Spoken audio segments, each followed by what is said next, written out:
Welcome to EHEDG Zooms in which we zoom in on EHEDG guideline details with the contributors to these guidelines, the EHEDG working group members. And with us today is Harald Tobis. He works for Metax Kupplungs- und Dichtungstechnik GmbH. Hi, Harald. Great to have you with us.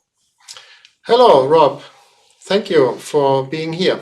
Well, thank you for contributing to this guideline alongside with all of your EHEDG working group members. What part of the guideline are we going to zoom in on? Let's have a look at the two graphs on page 26. So here we see in figure 4.34 a detail that shows a ceiling cover. The transition of the cylindrical recess to the flat surface was designed with a sharp edge. This sharp edge transition favors deposits in the corner, which cannot be reliably removed even by a cleaning process. The critical area is marked by an arrow with a warning symbol. Next to this, in figure 4.35, the improved design is shown with a large radius in the critical corner for comparison. Additionally, the text contains the hint that such radii should be designed with 3 millimeters or larger.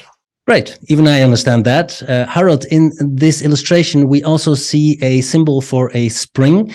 And we all know that for obvious reasons, springs can be very difficult from a hygienic viewpoint to use in food processing environments and to get them cleanable, basically.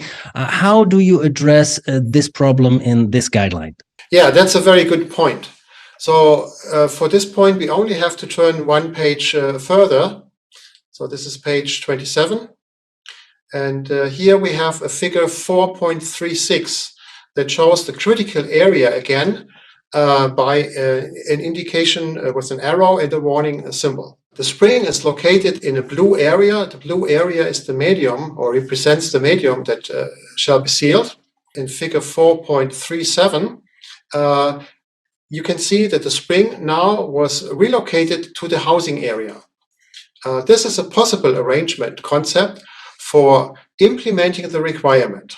Great, that's the way to do it. What about threads in these processing environments? They seem to be similarly difficult to clean and to design in such a way that they are cleanable. I think you have an illustration of that also in this guideline, right? Oh, yes, correct. This detail shows the problem that we have with threads and small structures, such as those found in screws with a hexagon socket. So similar to the first example, the components of the product can be deposited. It's difficult to remove them by cleaning safely, and potentially they could lead to germ formation. And screws heads have to be operated from the outside. So, for example, with a hexagon or a square head, and of course, all surfaces should be rounded to each other. So this can only be achieved with special designs. Yes, and this is what we call hygienic design. Right? Correct. A special design focused on minimizing food contamination risks. The illustrations are simple, but they contain a lot of information. So how applicable are the tips that are contained in this guideline?